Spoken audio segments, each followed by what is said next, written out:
Thank you for standing by. This is the conference operator. Welcome to the Barrick 2020 fourth quarter results conference call.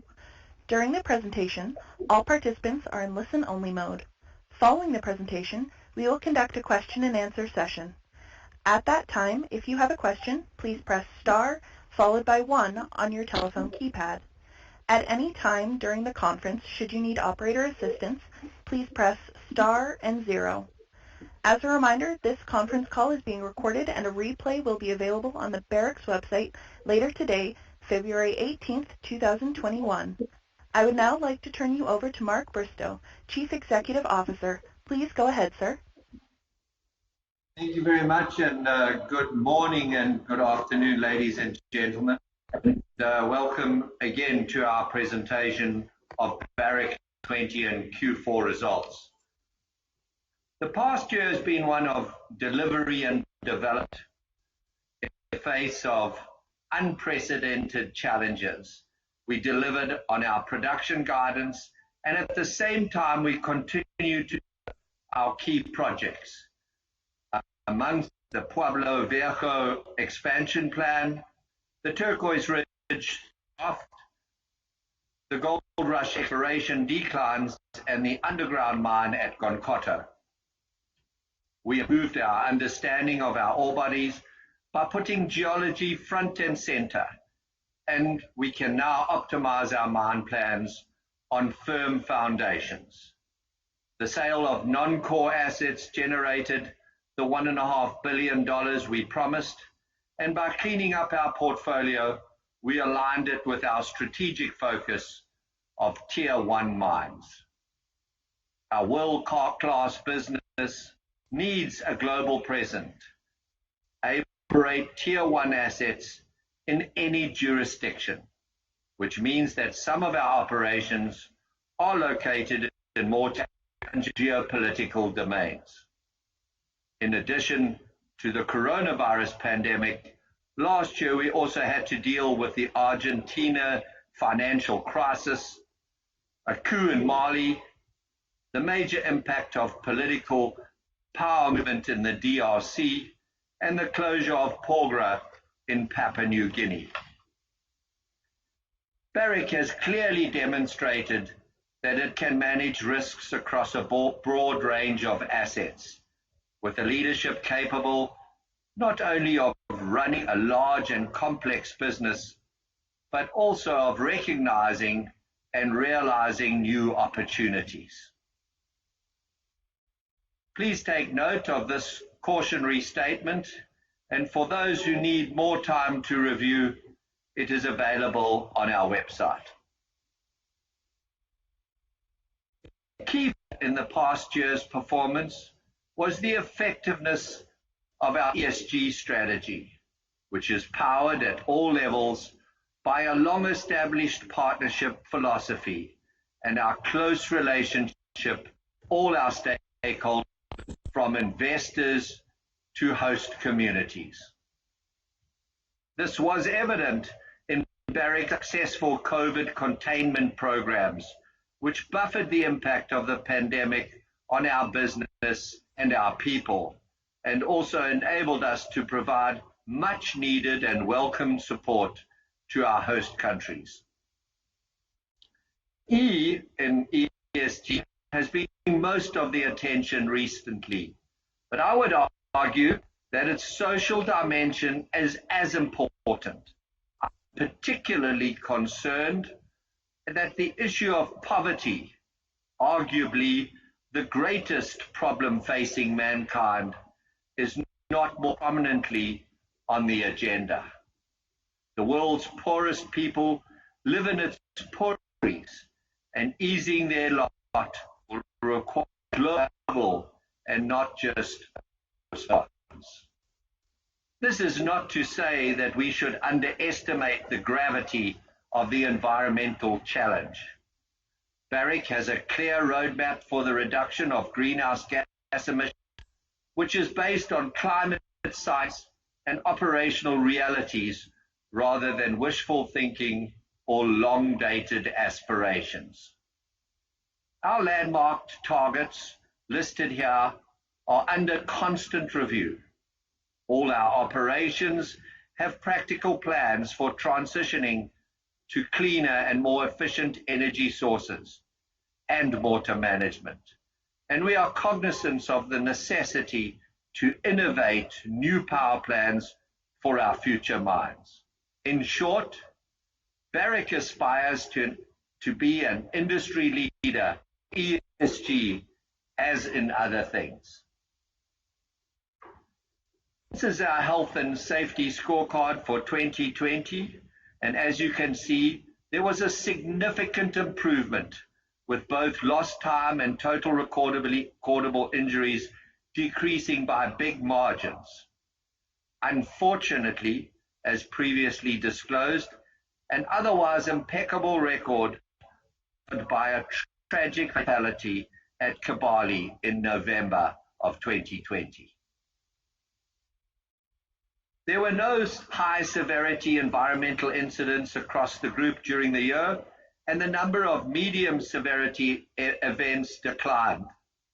As these numbers show, we continue to reduce our emissions and improve our water usage and recycling rates. The water we return is in better shape than the water we received.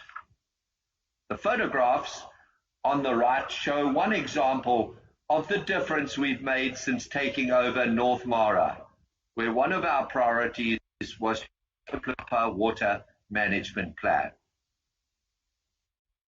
Our social license to operate requires the goodwill of our host communities and is closely aligned with our partnership philosophy.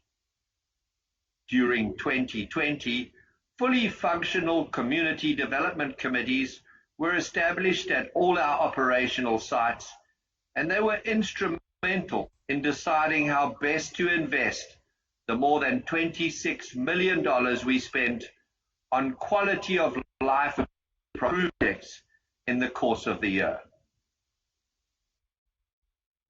Last year, we set ourselves very specific objectives. As you can see here, we ticked all those boxes. We met our production target, delivered on our business plans, and fully capitalized on the higher gold price and copper prices. We increased free cash flow to an annual record of $3.4 billion against a 27% rise in the gold price. And we achieved our goal of zero net debt by the end of the year. It's worth recalling that as recently as 2013, Barrick was burdened by debt of more than $13 billion. The quarterly dividend has also tripled since the merger with Randgold. And since it was announced more than 2 years ago, we've, as I said, tripled the quarterly dividend. And in addition to the full dividend, as you all have read today, we are proposing a capital return to shareholders of $750 million to be paid in 3 tranches through this year. This return is sourced from the proceeds of the sale of our stake in Kalgoorlie, as well as other non-core assets since 2009, in line with our policy of returning surplus funds to our shareholders.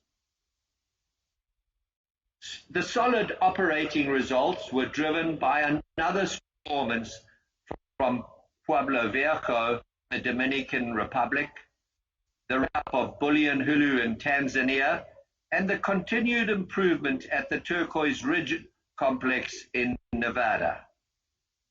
As I noted earlier, production was at the midpoint of guidance, and total cash costs and all-in sustaining costs were within the guidance, despite higher royalties due to the gold price. Our record free cash flow and zero net debt are particularly gratifying features of the numbers, as are the very significant returns we delivered to our shareholders. It's also noting that Moody's has upgraded our rating Baa1, which is in line with the gold sector. It's my view that the consolidation of the gold industry is not yet complete. And as these numbers show, Barrick is well equipped to play a big part in future developments. Now to North America and our operations there, we start with the 5-year outlook for that region.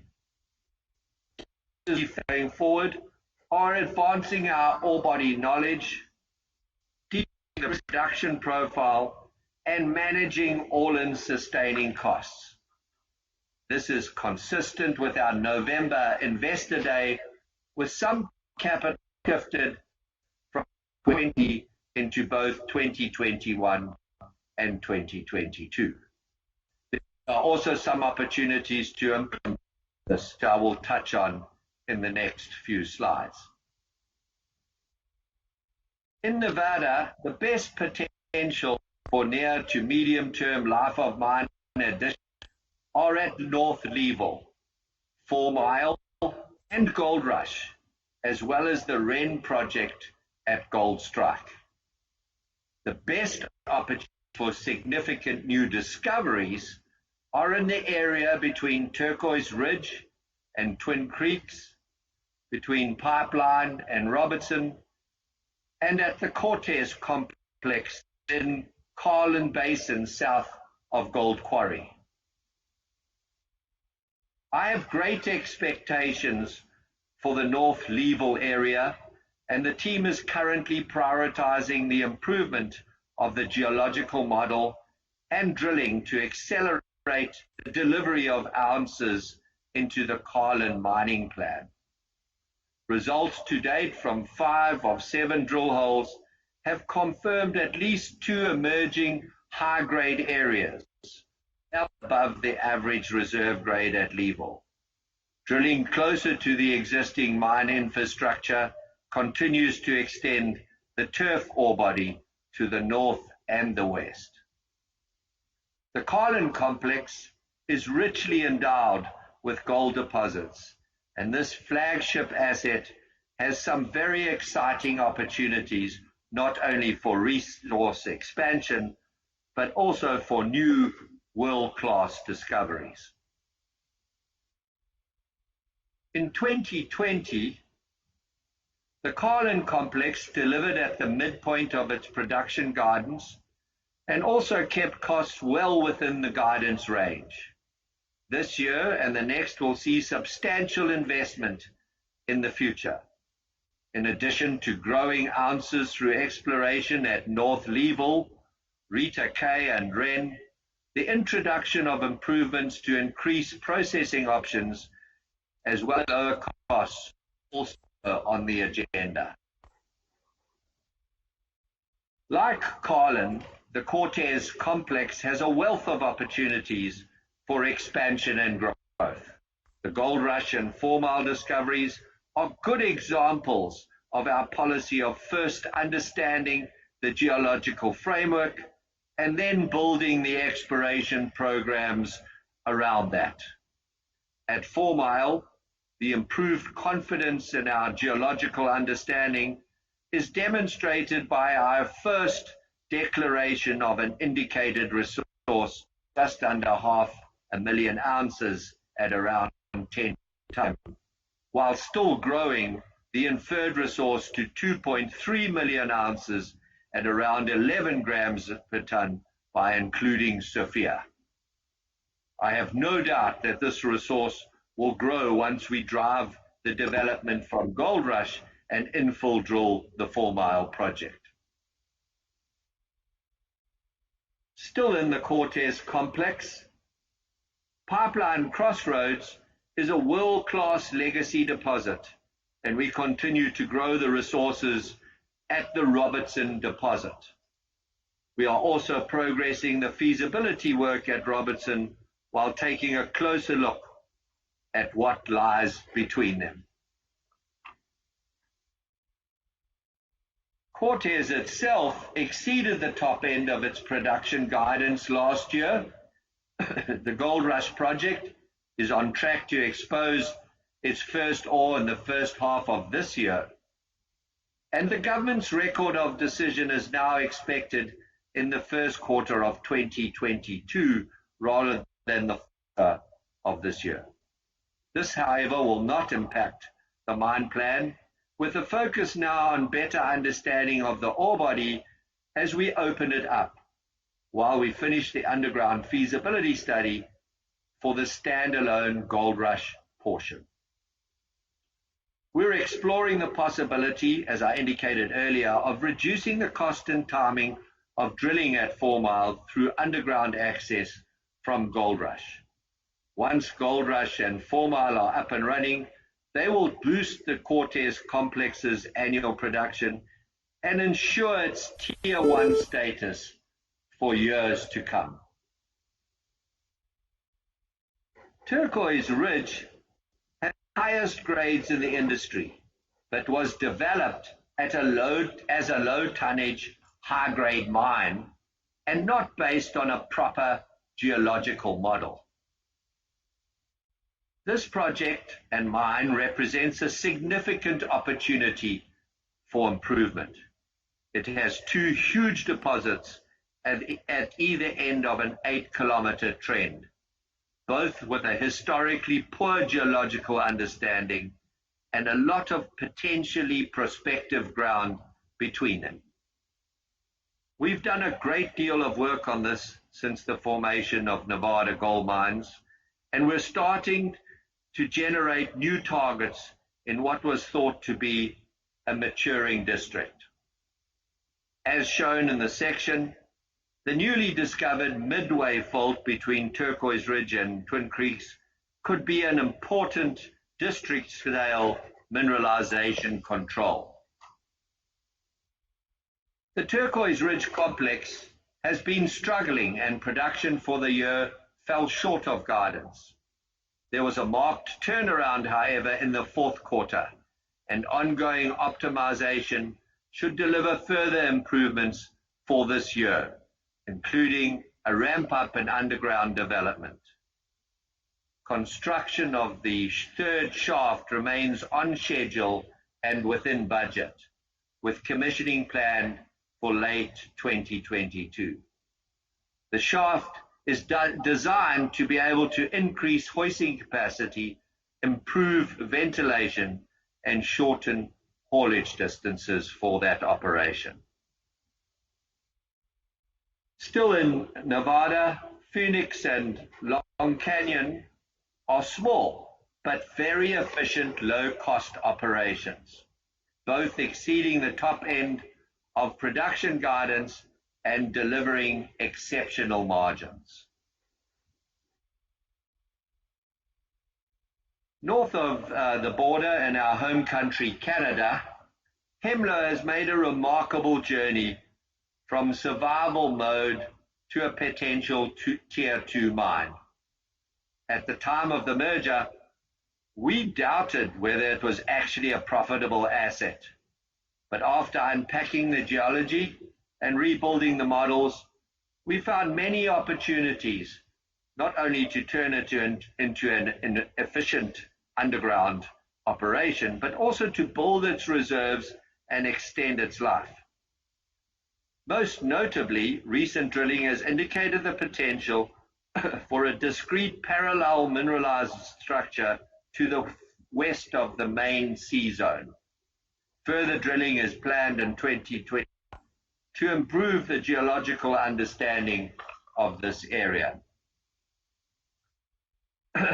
Last year, Hemlo beat the top end of its production guidance, and this year a separate portal development will access its upper C zone, providing a third mining front and increased flexibility.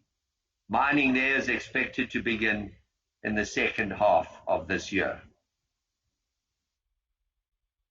Latin America is a region with many challenges, mainly legacy issues that impact on our social license to operate. but also an abundance of opportunities. We've put a lot of work into fixing our businesses and relationships there.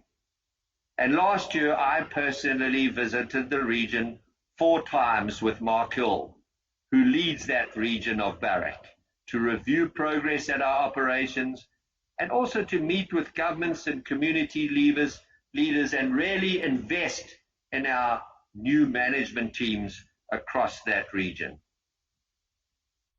All the problems have been or are being addressed, and even the situation in Papua New Guinea is progressing to what I trust will be a reasonable, acceptable resolution to Barrick as well as the government.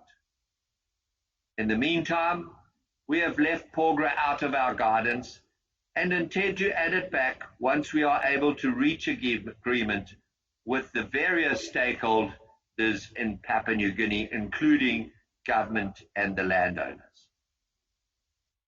I would also point to the reduced production forecast at Valladerra compared to what we shared with you at our November Investor Day. This is mainly due to the transition plan to the new Phase 6 to 10 project from the old Valley leaching facility we have only recently finalized with the government. We have a new exploration and new business team for the region, and as a result are working to expand our footprint and open up new opportunities across South America. I also refer you to Tuesday's announcement on the sale of Lagunas Norte, this is in Peru, which is part of our continued rationalization of our portfolio that does not fit with our long-term investment strategy. At Pueblo Viejo, new targets have been identified, and a particularly interesting one is being developed south of the Moa pit within the joint venture mining lease.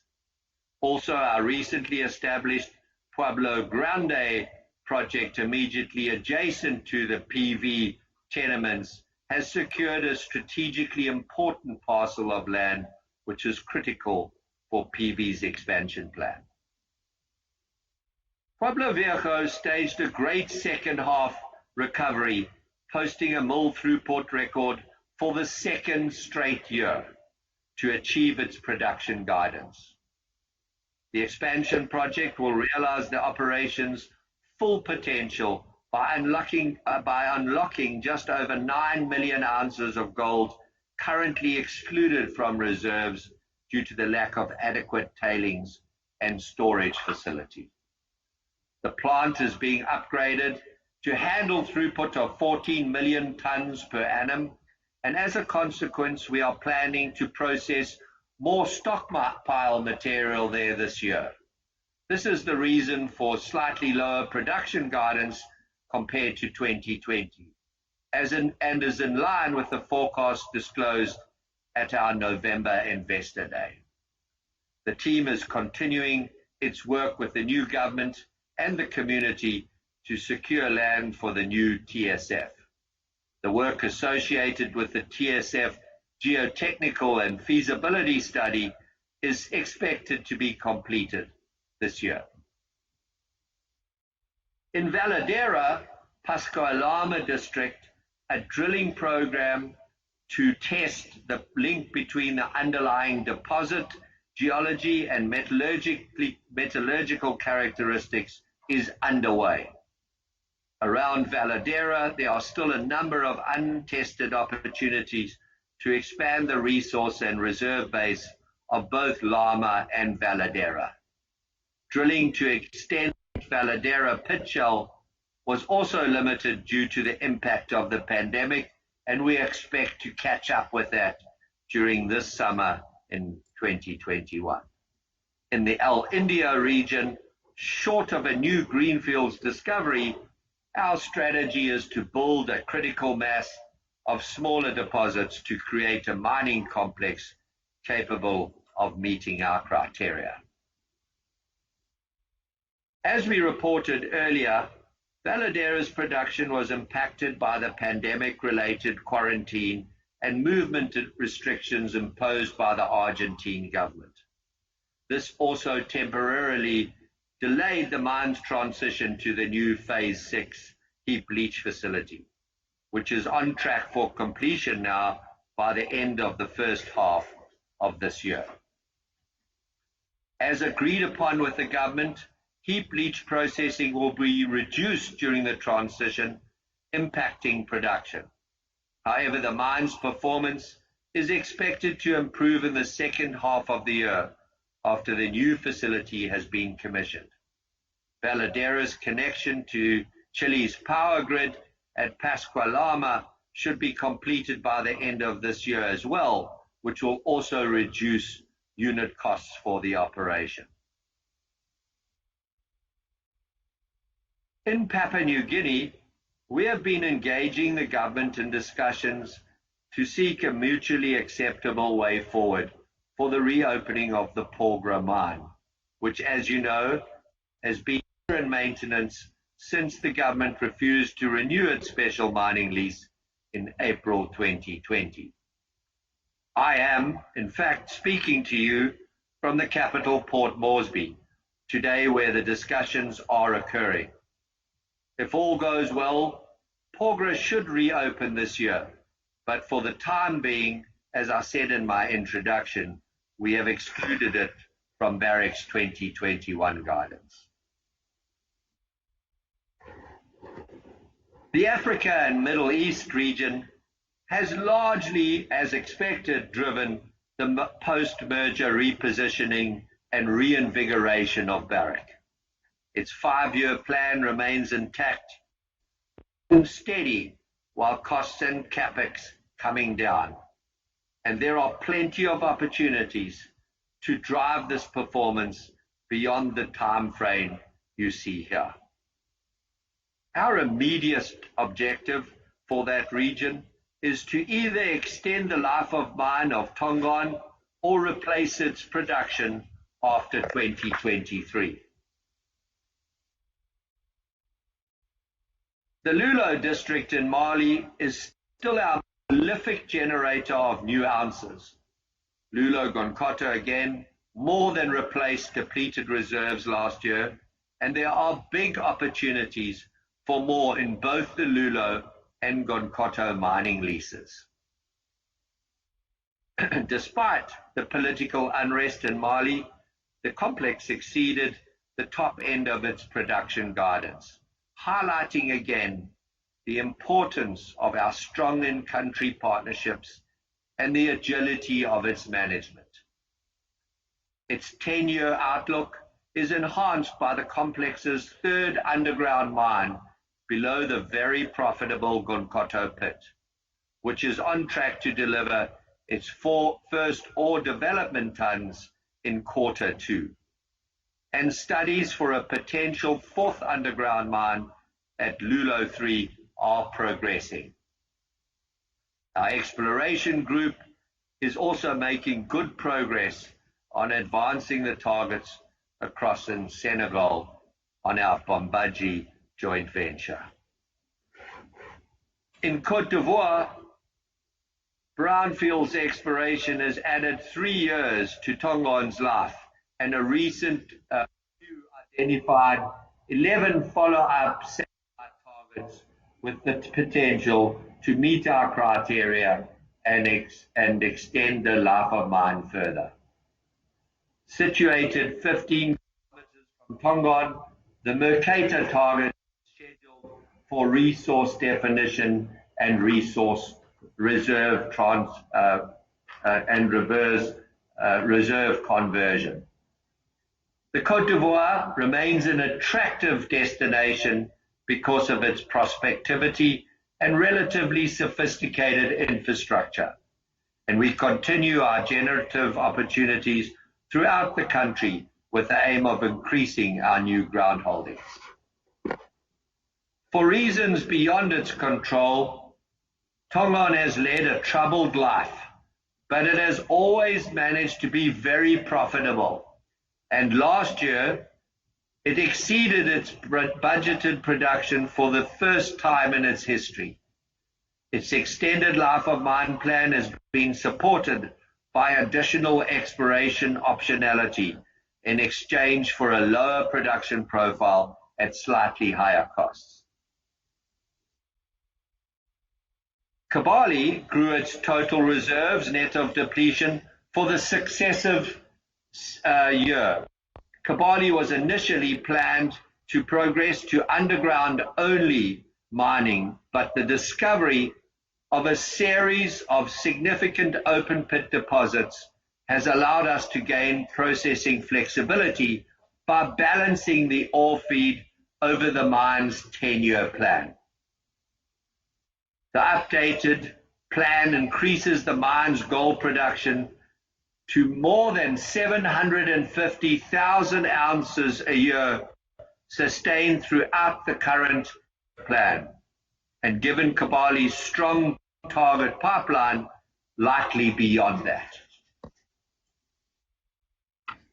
Kibali produced near the top end of its guidance range in 2020, while total cash costs and all-in sustaining costs were at or below the bottom end of that range. Kibali is the most highly automated underground mine in the Barrick Group and a global leader in this field, which enables it to maximize its opportunities as well as its efficiencies.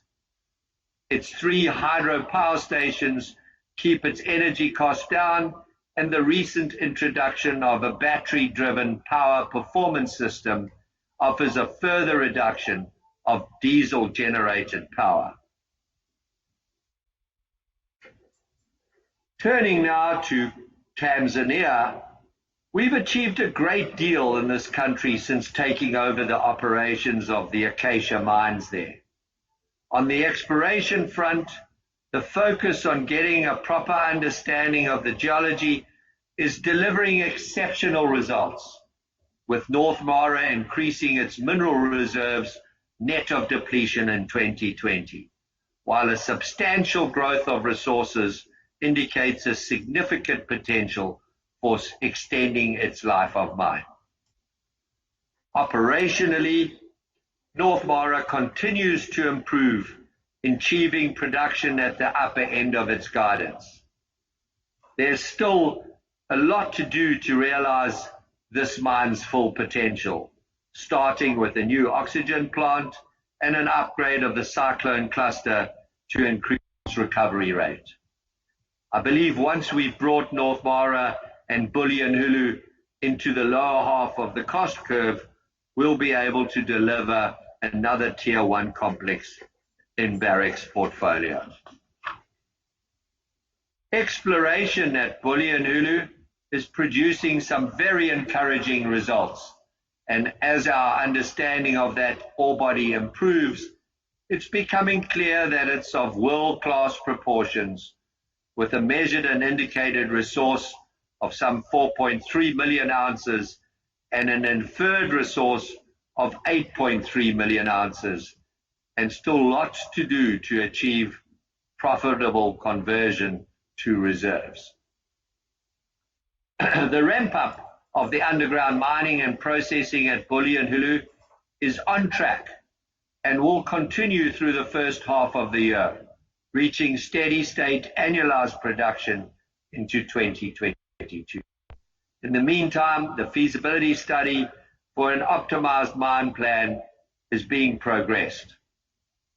Our third Tanzanian mine, Buzwagi, is scheduled to enter care and maintenance on its way to closure starting in the third quarter of this year. Armed by the introduction of on-site mineral resource management and an intensified focus on geology, we've spent the 2 years since the merger improving our knowledge of the legacy Barrick ore bodies. We've made significant progress in developing life of mine optimizations based on high confidence geological models, as well as new operating plans, ounce profiles, and cost forecasts. When excluding the impact of the disposal of Massawa, our total resources grew in 2020 as expected, off the back of increasing inferred resources, while 76% of reserves were replaced net of depletion. This was also done while maintaining our above industry average resource and reserve grade, and is a testament to our focus on ore body quality, which differentiates us from the rest of our industry. As our understanding of the ore bodies increases, and as our drilling coverage improves, the potential for resource conversion to reserves will grow. But it'll take some time for the group to reach the replacement levels of the Africa and Middle East region. It's also worth noting that we have continued to clean up our portfolio with a focus on assets and opportunities that meet our specific strategic objectives and investment filters.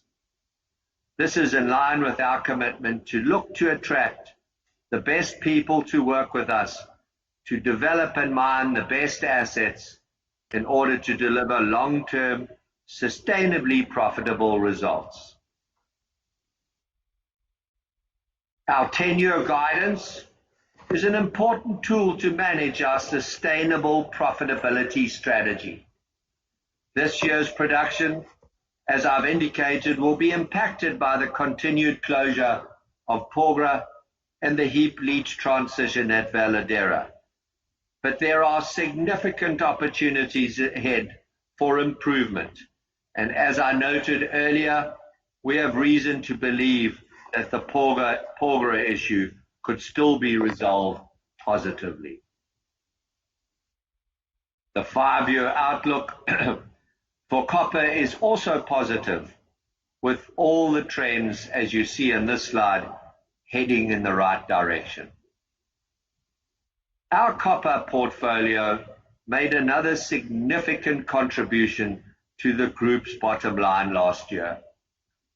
Though the advancement of Zaldívar's chloride leach project was impacted by COVID-19 restrictions in Chile, Lumwana in Zambia produced near the top end of its guidance, and Jabal Sayid exceeded its guidance. Costs for the overall copper portfolio were better or at the bottom of their guidance ranges. The change of copper reserves year on year principally reflect depletion through mining. With Lumwana now operationally stable, there is significant exploration potential to grow resources and reserves on the property, while extensions on Lode 1 at Jabal Sayid are progressing through pre-feasibility and should soon add to its reserves. As many of you know, Lumwana has a colorful history, starting with its acquisition as part of the Equinox deal and followed by years of operational disappointments. What the African and Middle East team has done with this asset is quite remarkable and summarized on this slide. Through diligent operational stewardship focused on people, efficiencies, cost discipline, and sound geological and grade control practices, this mine now boasts a long life and significant future cash flow generation potential.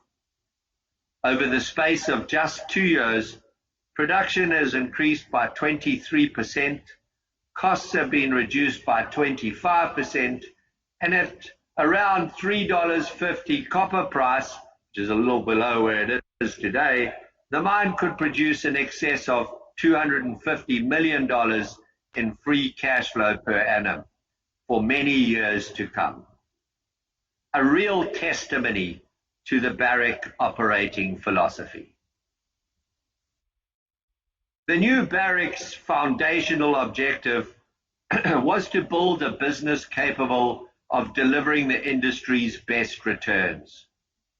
2 years on, we've made considerable progress towards that goal. The dividend has tripled, cash flows have increased to record levels, and a once crippling debt burden has been lifted. These achievements were produced on the foundation of a great asset base, a fit-for-purpose corporate structure, and a lean and agile leadership who have more than lived up to our best people mantra. We've had our fair of challenges, of course, and then some, but we've overcome them. We've found or created new opportunities to support our sustainable profitability strategy, and we're more than ready to exploit the openings that will be offered by the dynamics of the gold industry. And finally, as is customary, how with a look back on our performance since the merger. While I firmly believe there's significant value left in our share price before any further improvements or growth prospects, we have already demonstrated clear outperformance. As can be seen from this chart, Barrick's share price has outperformed for the past 30 months. A shareholder in either Randgold or Barrick at the time of the merger would now be some 30% ahead of the GDX. Importantly, we are just at the beginning of an exciting and value-creating journey. Thank you everyone for listening, and thank you for your attention. I've got a good spread of executives on the call to assist me in any questions, so we'd be happy to pass back to the operator and take questions. Thank you. We will now begin the question and answer session. To join the question queue, you may press star, then 1 on your telephone keypad. You will hear a tone acknowledging your request. If you are using a speakerphone, please pick up your handset before pressing any keys. To withdraw your question, please press star, then 2. We will pause for a moment as callers join the queue. Our first question comes from Josh Wolfson of RBC Capital Markets. Please go ahead. Good morning. Mark, I noticed there were a couple headlines today on the topic of M&A and consolidation, and the company sort of reiterating its interest in being part of those discussions, as well as some views on copper. Could you sort of, I guess, update us with what the views are more specifically, I guess, in terms of Barrick's own copper portfolio, and then maybe how you look at these opportunities, in the context of the market today, with there being a pretty material difference in how copper prices have performed versus gold? Hi, Josh. So I think the best way for me to answer that question, which is pretty broad, is to take you back to 2008, 9, 10, and 11. We're in a very similar place today, and it was a transformational period for Randgold Resources at that time. An increasing gold price. Notwithstanding that, we did do a very critical deal right in the middle of a big bull market in acquiring Motto, and ultimately led to the Kibali mine of today. At the same time, we had a big capital program. We were building out on Tongon as well, and so we used that opportunity not only to expand our business, but also to pay down our debt. And you've seen the same focus this time around. We've brought the debt down. We have no net debt now, and we've started a dividend policy already before the gold price started moving. This has allowed us to return more to our shareholders, as we did in the 2009-10. In fact, it started in 2008, a 13-year successive increase in the dividend we paid, despite the ups and downs of the gold price. And Barrick is at that point. We've got, we have committed to returning about a 3.6% yield on the share price of a couple of days ago, with the proposed 750 capital return that we shared with you today. And at the same time, we're not putting the company into any sort of debt, a net debt. We've got lots of liquidity. We've built out our exploration teams in all three regions, very solid leadership. I think we've demonstrated that our mineral resource management and our planning capabilities are now well entrenched. And our executive teams, led by Catherine, Mark, and Willem, certainly can all take on an extra asset, or in the case of Latin and Asia Pacific, probably more than one, Mark would say. So we're well positioned. We've got the strongest balance sheet in the industry. It's still growing. And so now it's about making sure that we deliver that value to our shareholders in a proper and considered basis. And again, the question I would ask is, in this bull market that we find, and everyone's baying for more and more money to be returned to the shareholders, very few people investing in their own future, everyone harvesting. And this is a cyclical business. We're up there near the top of the cycle, managing this it requires some conservatism and considered decisions. And we think that we've certainly experienced in this. We've got good memories, particularly Graham and I and the other executives in my team. And so now, and there are lots and lots, as you know, Josh, there are lots and lots of businesses, whether it's copper or gold, that just 3 years ago certainly were on the watch list. And suddenly they are, there's no risk and stress anymore. And so with that comes opportunity.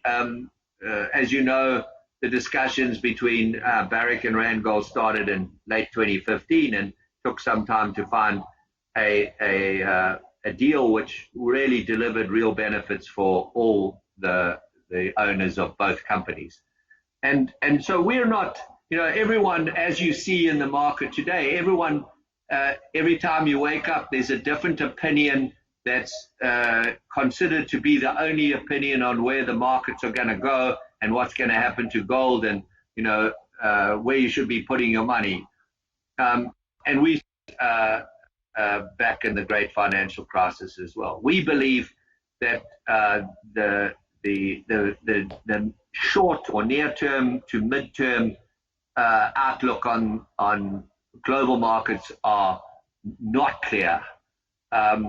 We believe that the technical support for a stronger gold price is still very well embedded in the market. And we certainly haven't seen the consequence of this unprecedented quantitative easing that we've witnessed in the last 9 months, orders of magnitude of what we saw over the 5-year plan. So that's first of all the way we frame our business. Now you look at how you grow. The best way to grow in times like this, of course, is organically. And one of the things that I hope I shared with you through this presentation is every single core asset in Barrick has real upside that you can demonstrate. Both, and in particular, most of them new discoveries as well as brownfields extensions. So that's the core component of our business. And of course, there are and going to be further consolidation opportunities. And we believe that, the challenge of doing those transactions is going to not only be commercial, but also the ability to be able to deliver a more aligned, more modern comfort to the owners, the long-term owners of these companies. As again, I started out with the sharing of our ESG strategy, which I believe that ultimately is going to become a key driver in, one's ability to transact going forward. Coming to your, so that's gold side, and that's our core business. On the copper side, again, we've demonstrated that we're capable of managing and delivering real value in the copper space. Lumwana has got a long history of poor performance. We've been able to rebuild it and position it. And we've always said, our focus on copper is first prize. The copper comes with gold and younger gold-copper geological terrains. And secondly, that we would pursue copper assets where they are located in countries where we have and can demonstrate a competitive advantage over the traditional copper miners. And we believe that sort of Central African copper province offers that opportunity for us. At the same time, down in South America, there's lots of copper potential that comes with gold in the gold-copper porphyries. And our exploration teams out into the Asia Pacific are also pursuing opportunities where, again, that geological association is clear. So we're not, I think the market responds, as though just because we talk about growth and we talk about the importance and significance for Barrick to remain relevant in the industry, it needs to broaden into copper, as being that we're going to sort of go out there and just buy the first copper asset or company, regardless of the opportunity to deliver value to both the target owners as well as our own. So, we're not going to do that. You've walked this path with me for a long time, Josh.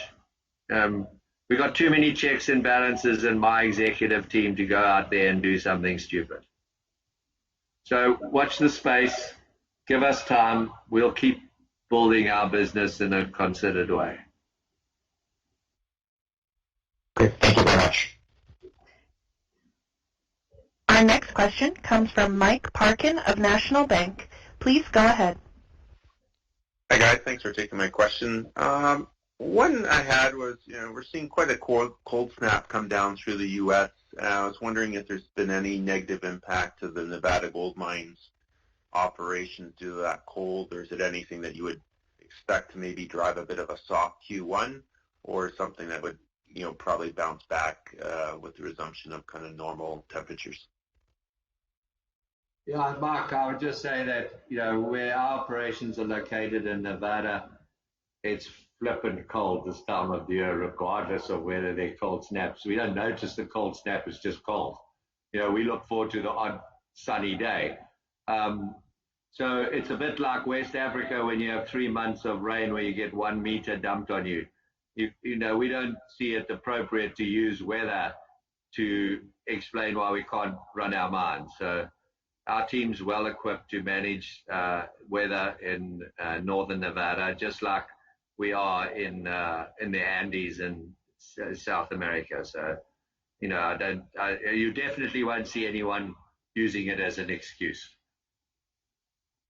Okay. Not in Barrick. And one last question on COVID. Do you see any potential to implement a company kind of sponsored vaccine clinic to get vaccines to your employees at a faster rate than government programs, or are you looking at it to just leave it with the governments of your respective host countries and go that route?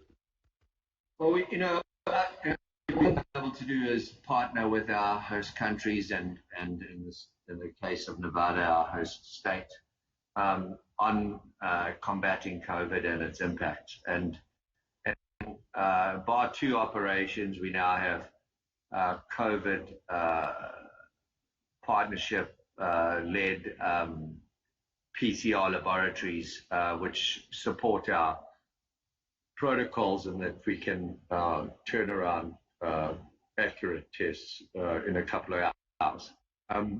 And that's been very helpful. We got 2 more to really roll out on a laboratory in Tanzania, which we're working on, and 1 in Zambia. We've just put 1 into Hemlo as well. Or into the town of Marathon.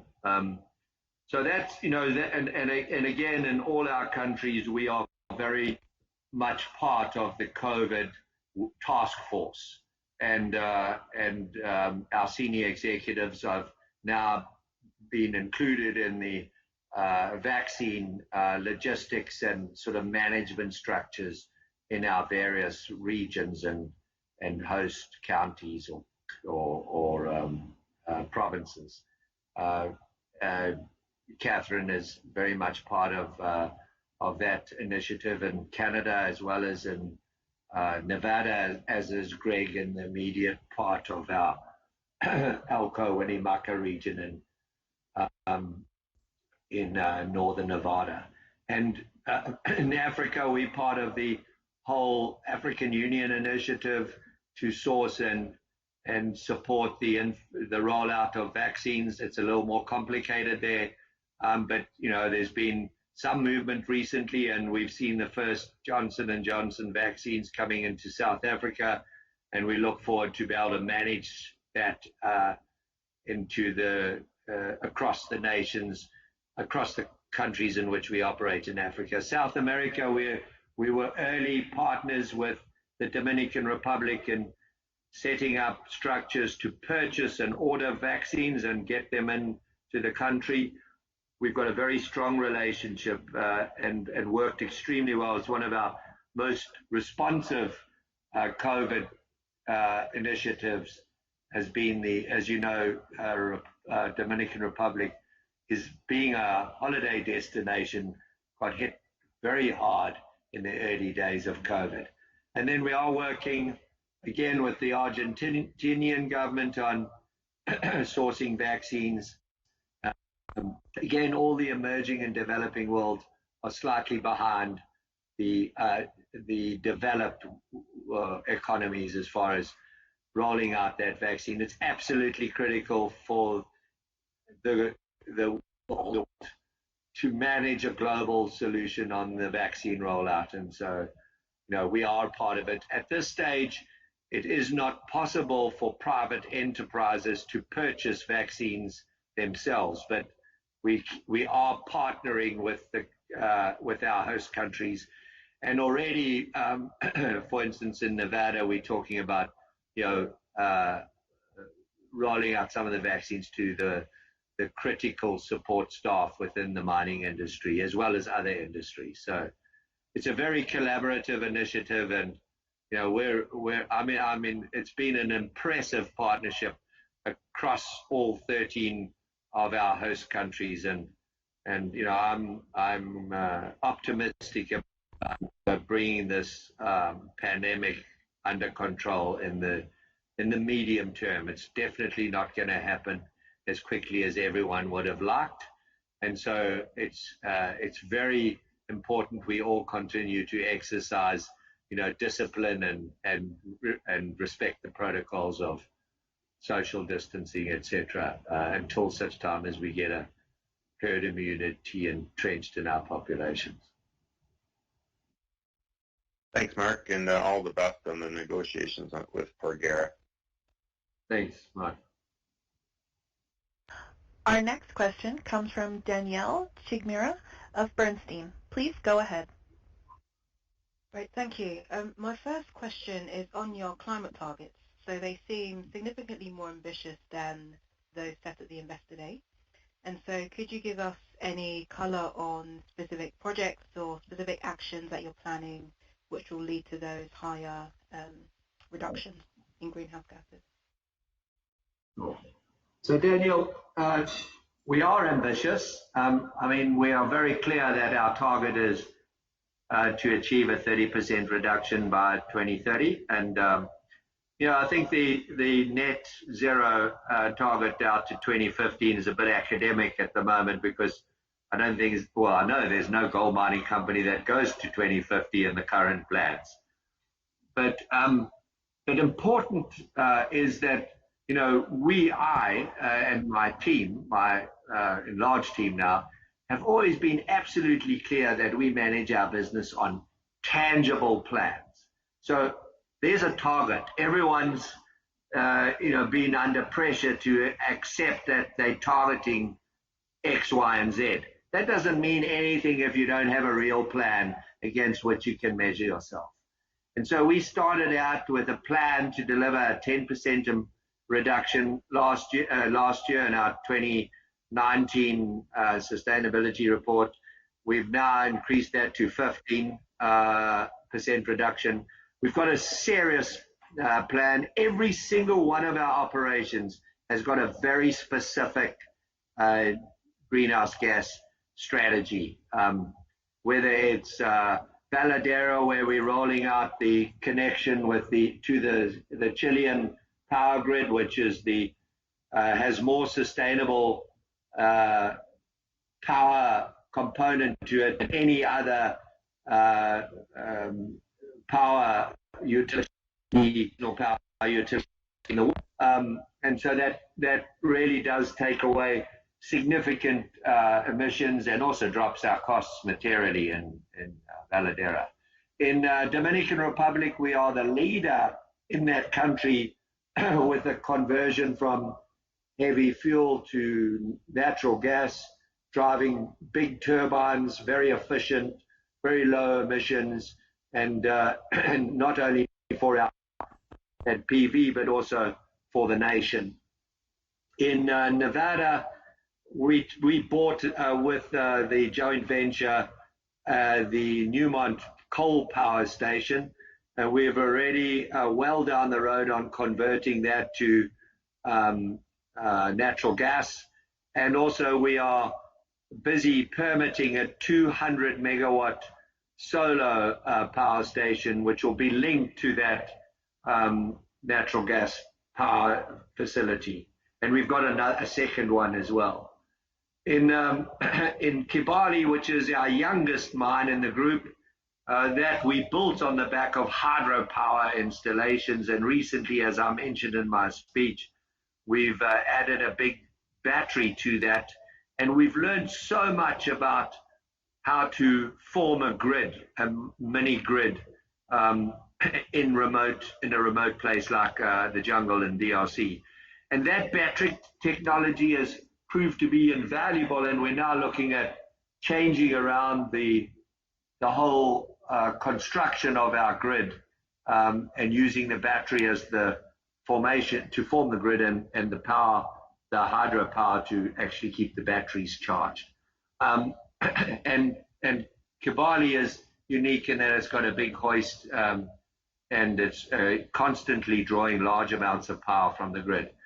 But what we've learned there, we've just commissioned a 20 megawatt solar power station in Marilla, in Western Mali, and there's an opportunity to install similar battery technology in Lula-Gonkoto, and be able to form the grid and use the solar to keep those batteries powered, and therefore do away with a lot more of the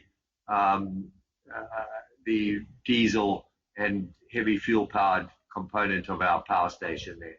So, and then the opportunities in, Porgera has natural gas power, and there's more and more opportunities now as people start investing in hydro in Papua New Guinea, which has got some very exciting potential sites for hydro power, particularly in our up in the highlands. So, when you walk through our portfolio, I've just given you a quick brush of what, and always, you can't just say, I'm going to reduce power. You've got to be able to plan to do it. And one of the things that Barrick is investing in is that technology to ensure that the next new mine we build has even more efficiency built into it as far as generation goes compared to, for instance, Kibali. So we're learning every day, And I believe that if we continue with that focus, and every single general manager, a senior executive in Barrick is an owner of this commitment to our stakeholders. I hope that answers your question. Okay, that's very useful color, thank you. Just one more from me. On Tanzania, you talk about making North Mara plus Bully a Tier 1 mine, and I'm trying to conceptualize how that happens. Is it the case that some of the geological upside results in a different way of operating those mines, like in a broader complex? How should I be thinking about that?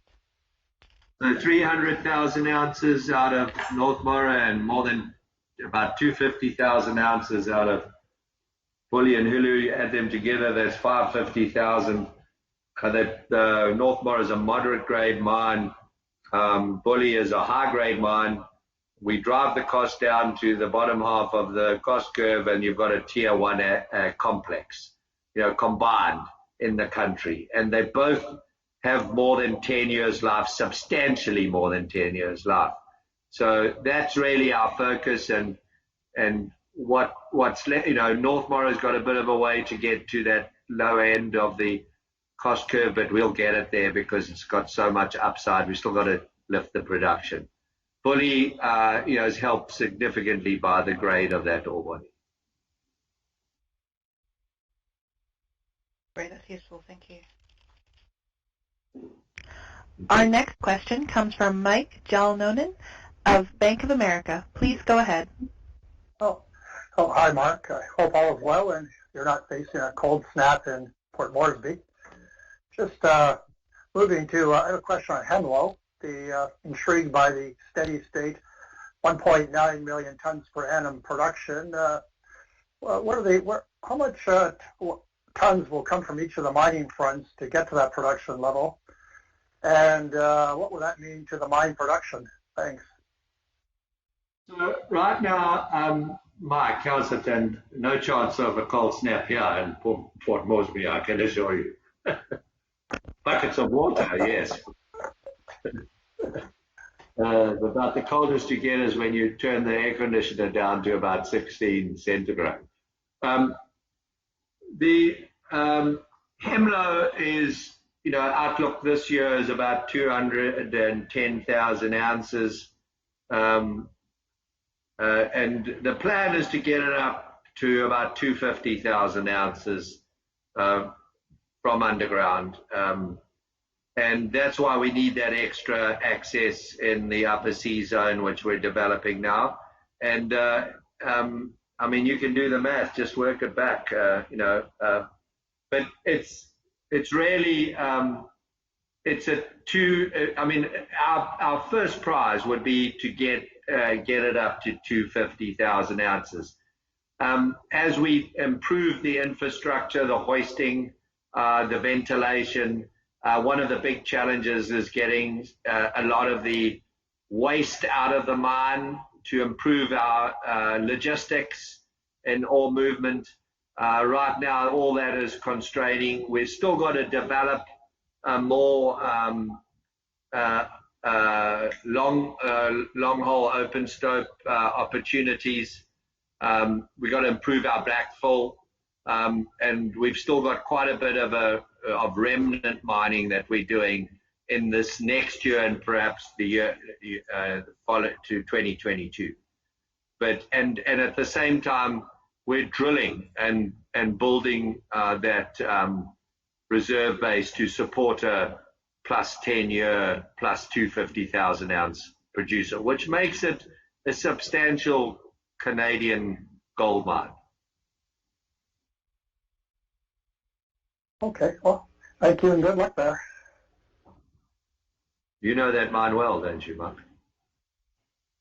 Well, saw it in 1988 with Corona.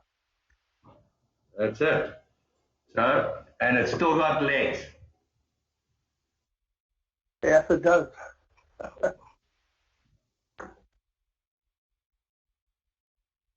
Our next question comes from Anita Soni of CIBC World Markets.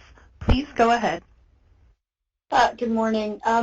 So my question is with regards to reserve replacement. So I saw some strong reserve replacement at pretty good grades, but I'm going to ask you about the areas that lagged a little bit, particularly at Nevada Gold Mines. And you guys had mentioned that it's going to take a few years to fully see the results to get it up to where you are in Africa in terms of reserve replacement. So can you give us a little bit of color on the plan forward in the next year or two in terms of getting that those grades and those ounces back up?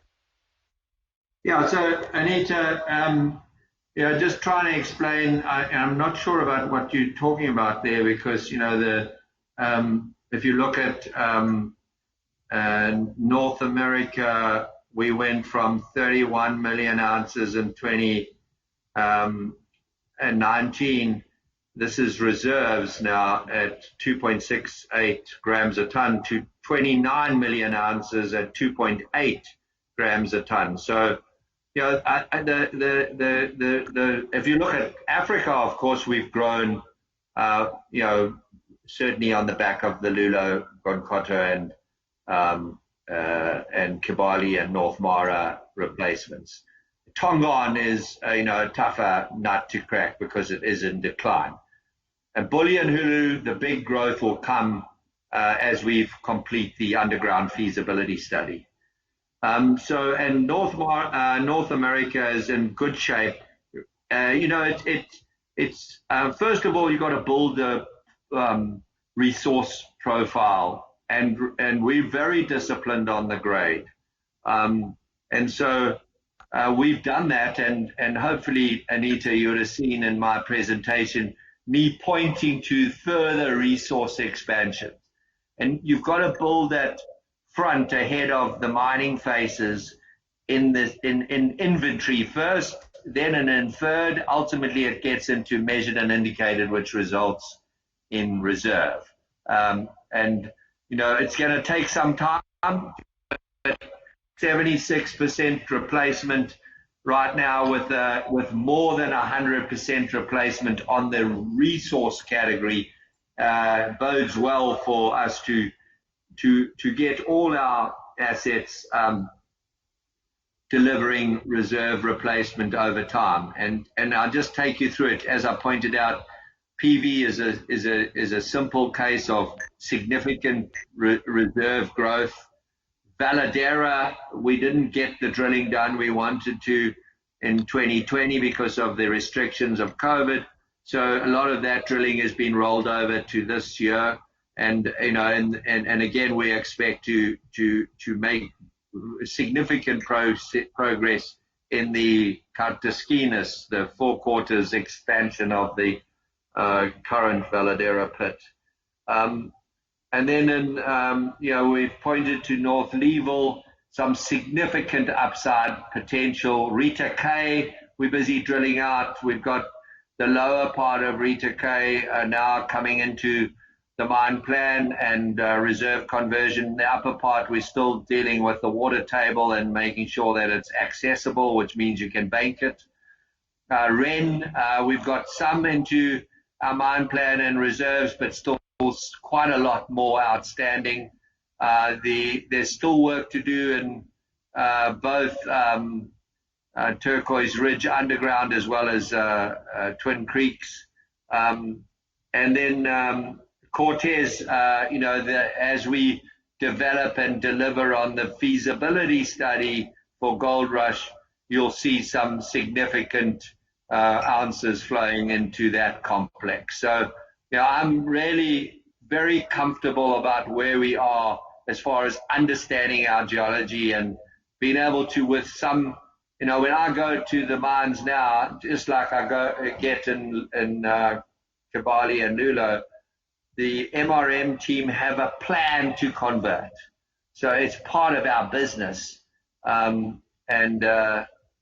even added ounces in Porgera just before it was closed. So, and that's got some significant upside. And that's what comes with Tier 1 assets. So I hope that gives you some comfort. And the most important thing is that the quality of our resource stroke reserve is still intact. and we haven't allowed anything to deteriorate on the back of a higher gold price. We've kept the 1200 discipline. Yeah, no, I did notice the grades were maintained or if not improved at most of the assets. I was just drilling into some of the Long Canyon, Phoenix, Carlin, and Turquoise that didn't quite keep pace with the rest of the assets, but thanks for your explanation. Okay, if you're worried about Long Canyon, remember we've stalled Long Canyon as we recut our permitting. And so that, that's looking for the second phase expansion of the life of mine, and that would also impact our reserves. At the moment, we don't have a permit, so it's not coming into the reserve part of Long Canyon. Okay, and then my second and final question, I guess, is a long one, but you've talked about industry consolidation in the gold space, and I just wanted to understand what exactly it is that catches your eye so much with the assets that are out there, and if you could give us some parameters on what exactly you're looking for and how that competes with your internal projects. Okay, so I guess the best way is to wind back everything to 2017, early 2018, and you and your portfolio of companies you're covering, a lot of them were very stressed. And then suddenly everything is utopic with a higher gold price. That doesn't change the long-term profitability of our industry. And then we've got a couple of single asset companies that have struggled to deliver against their feasibility study but been kept alive by a higher gold price. And our industry is right now at a place where it's not worried about its future, and I point this to both the fund managers who are keeping demanding cash returns, not worrying about how you use this higher gold price to repackage our industry, which is required to create a relevant industry as allocation of capital becomes more sort of larger and more clumsy going forward, because the funds are just getting bigger and bigger and they need the dial to be moved more. And at the same time, we've got management teams that are just hanging on to this opportunity using the COVID and the higher gold price to prevent the conversation around consolidation. So, but it's not going to be like that forever. We've seen the market respond on a softening gold price, albeit that it's way above the sort of average.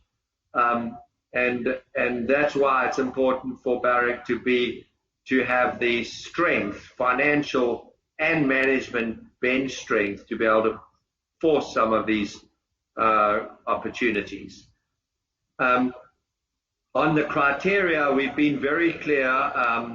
We look at two categories of opportunities: Tier 1, which is plus 500,000 ounces at the bottom half of the cost curve, or within the bottom half of the cost curve, and Tier 2, which is sort of above 250,000 ounces at the bottom half of the cost curve, and both having at least 10-year life of mine potential. So, that, and in times like this, as I touched on in my presentation, is Motto acquisition we made in 2009 in the middle of the crisis, a very solid, well-structured bull market in the gold price, and we did that acquisition. It was a world-class acquisition. We read it right, and it has delivered enormous value to our business. And so, there's the key here is not to buy. And it's a conversation that should be had, because just sucking money out of the gold industry doesn't do anyone any favors. But this industry is was very precarious in 2017, early 2018. It hasn't changed. It's just you can't see it because of the higher margins. And so, I think it's important that and that's why I keep bashing that drum, or beating that drum. In that, I think we need to do it. And notwithstanding that, as you've seen, Barrick has really invested in its organic opportunities, both brown and green fields, and will continue to do that as well. Okay, thank you. Just wanted to close out by congratulating you on your cost control. That's a pretty good result considering the past year and the year going forward. Thank you. Thank you, and I appreciate that coming from you. Our next question comes from Matthew Murphy of Barclays. Please go ahead. Hi there. Just wondering if you're still expecting to formalize a dividend payout policy this year. I thought it might have come with this quarter. Is it something you're looking to do early this year? Matt, I think it's important. I did touch on this in another answer, is that a lot of debate at the board and amongst our executive team on how we manage this. Again, if you wind back to 2008, 9, and 10, the way we manage that return of capital to shareholders and our dividend strategy, very similar this time around. We have no visibility of how the short to medium term economy or our market looks like. And I think, we definitely, we realized non-core assets. We believe it's important to return, makes logical sense to return that part of that to our shareholders, which I've always done my whole career. We've used the cash generated by our business to bring down our net debt and cover ourselves, and so that we are completely independent of the capital markets and are able to run our business without interference. So that's done, and I'm very happy with that. We will continue to build the cash portion of our balance sheet through this year if the gold price stays above 1,700. And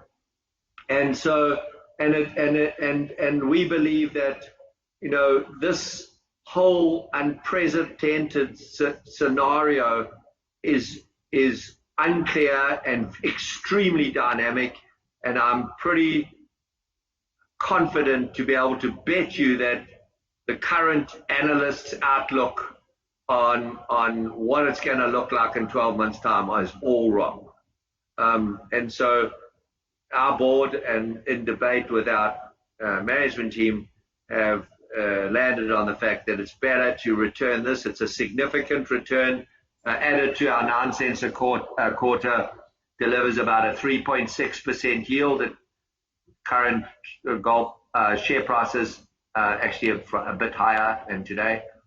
And then we'll reassess things next year, where I'm sure things will be a lot clearer to everyone. Okay, thank you. There are no more questions from the conference call. Thank you very much for making the time today. I'm really pleased that we got through this presentation. A lot of people put enormous amount of effort into the communications, and everyone was really concerned that we might break our communication through this process. So thanks to everyone that put effort in, and again, thank you for making the time to join us, and we'll speak to you soon. This concludes today's conference call. Should you have additional questions, please contact the Barrick Investor Relations Department. You may now disconnect your lines. Thank you for participating and have a pleasant day.